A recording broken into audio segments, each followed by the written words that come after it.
Servus Männer, it's Red Pill Germany again. I took a little trip today. I wanted to take a little hike, and if you want to, you can join me for a couple of steps, witness how I am totally out of shape, and listen to my ramblings about our newly arrived guests here from dear Ukraine. I want to talk a little bit about what kind of expectations the German authorities, the industry, and the politicians had, and how they communicated that in media.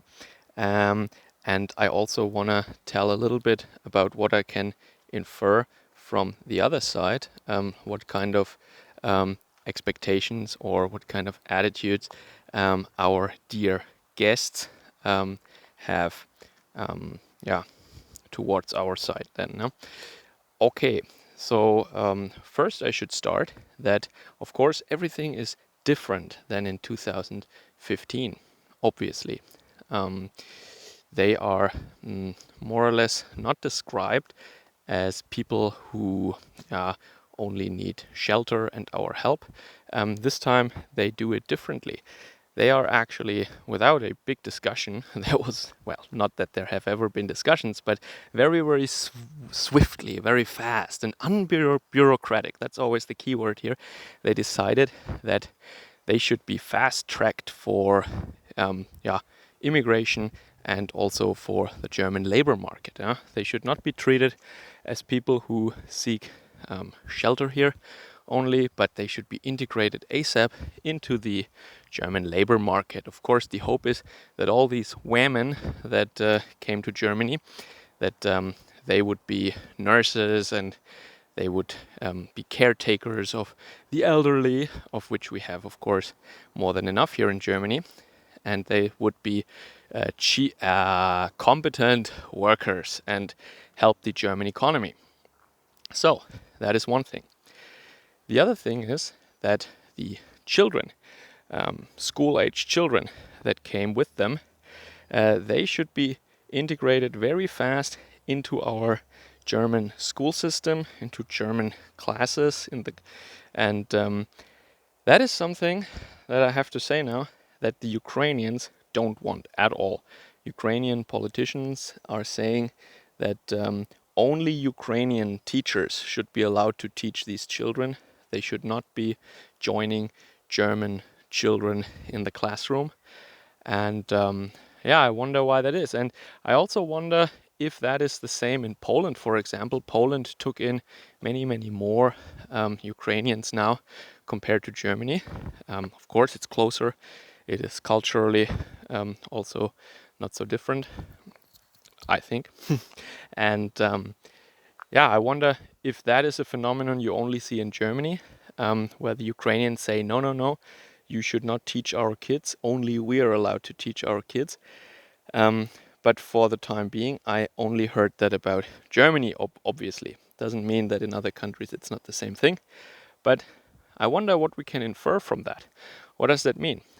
Is it only that the Ukrainian side hopes that they're not, or that the people come back to rebuild their country soon, and maybe their children learning German and finding maybe higher wage jobs here and friends and stuff would be a reason to stay here and not come back to Ukraine, to their home country? That might be it. Maybe that's a more charitable interpretation, but it might also be that they have fundamental problems with what we teach kids in school. That is something that we don't hear being discussed here in Germany, but it might be. Maybe for their taste, it's a little too much alphabet, a little too much rainbow, and maybe they don't like that. I thought that they're all for Western European values and stuff like that, and they're also fighting for that.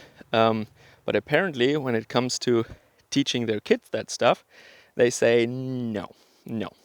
But, I can't really blame them. I mean, if they think that the German education system is very poorly managed and the standards aren't high enough and they meet questionable people there, I can agree, or I could agree if that is what they in fact think, and what if this is their motivation for saying that only Ukrainian teachers should teach Ukrainian kids. All right. Yeah, I just wanted to say also that, or emphasize really, what the expectations from the German side are. I already said they should join the labor force. They should be, yeah, the Germans obviously want them to stay here, it seems. And I don't know if that's realistic. They could be new consumers, they could be new workers, good for the economy, all that stuff. And it's so obvious. It's so obvious how the German side thinks that they are the better um, people, or the better immigrants, or something like that, compared to the ones who came in 2015. But nobody dares to say that, or say why that is. Why could that be? It's a mystery. Very obvious. And that is what we see here now. Okay. And the other thing is something that I really don't have hard evidence on. It's just what you hear something here, you hear something there. And that is when you hear stories about people who took them in. Some of the stories are that in the beginning it was harmonious, or they behaved, but then they really became very demanding, and they kind of became more or less a nuisance to the people that took them in.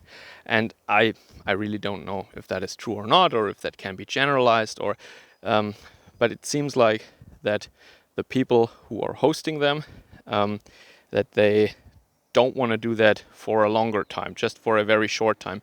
But in order for you to understand that, what I'm trying to say with that, you must realize that the German yeah, state, let's say, they didn't really provide, or they don't have the ability to provide a lot of accommodation, a lot of shelter for them. So, and that is why it is, and it's kind of crazy, but it is mostly, I heard that it is private citizens who kind of there are some organizations where you can go to and say, hey, I have room to take in, I don't know, one family of 4 or something, and then you can say, oh, I only want to take women and children and no men, please, or something like that, obviously. And then it is more or less the private initiative of German citizens, or people in Germany, to host them in their private homes. Seriously, I mean, there was always this joke on the right. Yeah, if you want to take in these irregular travelers, how many have you hosted in your own home already? Haha. But this time, this is really what happens. I mean, private citizens or people are just saying, they're going to these organizations and they say, okay, in this month I have room for 4 people and I can host them here. And this is how it's organized right now. And I heard that in Berlin the system is already pretty much at its limit, and they're distributing them now to other places in Germany where they maybe don't want to be, but that's neither here nor there now. So anyway, that is how it is at the moment. They are, I mean, the state was not fast enough to open up these facilities that we used to have, or that before the people that came in since 2015 were then given just normal welfare housing, or basically normal rental apartments paid for by the German taxpayer. So now it is private citizens who host these guests. Anyway, so that is the overall situation from both sides, as I see it now from the German media, and a little bit of hearsay, I have to admit, actually.